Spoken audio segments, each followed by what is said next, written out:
ನಮ್ಮಲ್ಲಿ ಜನಸಂಖ್ಯೆ ಇದೆ 142 ಕೋಟಿ ಜನಸಂಖ್ಯೆ ಇದ್ದೀವಿ.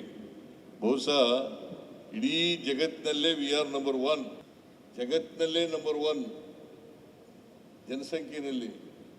ಆದರೆ ಒಲಿಂಪಿಕ್ ಪದವಿಗಳನ್ನು ಗೆದ್ದಿದ್ದೀರಿ ಅಂತಂದರೆ ಕಡಿಮೆ.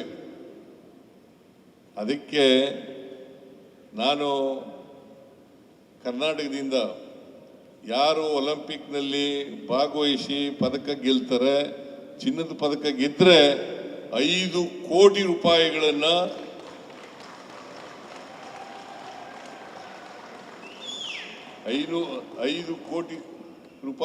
ಕೊಡ್ತೇನೆ. ಬೆಳ್ಳಿ ಪದಕ ಗೆದ್ದವ್ರಿಗೂ ಕೊಡ್ತೀನಿ, ಕಂಚಿನ ಪದಕ ಗೆದ್ದವ್ರಿಗೂ ಕೂಡ ಕೊಡ್ತೀನಿ ಅಂತಕ್ಕಂಥ ಮಾತುಗಳನ್ನು ಹೇಳಲಿಕ್ಕೆ. ಆಮೇಲೆ ಯಾರ್ಯಾರು ಒಲಿಂಪಿಕ್ ಕ್ರೀಡೆಯಲ್ಲಿ ಭಾಗವಹಿಸ್ತಾರೆ ಸುಮಾರು 60 ಜನರಿಗೆ ತರಬೇತಿಯನ್ನು ಕೊಡಲಿಕ್ಕೆ ಮಾಡ್ತೇವೆ. 10 ಲಕ್ಷ ರೂಪಾಯಿಗಳ ತರಬೇತಿ ಶುಲ್ಕವನ್ನು ಕೊಡ್ತಕ್ಕಂಥ ಕೆಲಸವನ್ನು ಮಾಡ್ತೇವೆ 60 ಜನರಿಗೆ.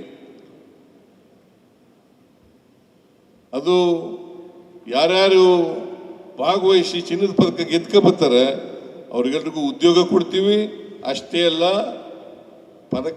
ನಾವು 5 ಕೋಟಿ ರೂಪಾಯಿ, 3 ಕೋಟಿ ರೂಪಾಯಿ, 2 ಕೋಟಿ ರೂಪಾಯಿಗಳನ್ನು ಕೊಡ್ತಕ್ಕಂಥ ಕೆಲಸವನ್ನು ಮಾಡ್ತೀವಿ. ಅದರಿಂದ ನಮ್ಮ ಸರ್ಕಾರ ರಾಷ್ಟ್ರೀಯ ಅಂತಾರಾಷ್ಟ್ರೀಯ ಮಟ್ಟದ ಕ್ರೀಡಾಪಟುಗಳಿಗೆ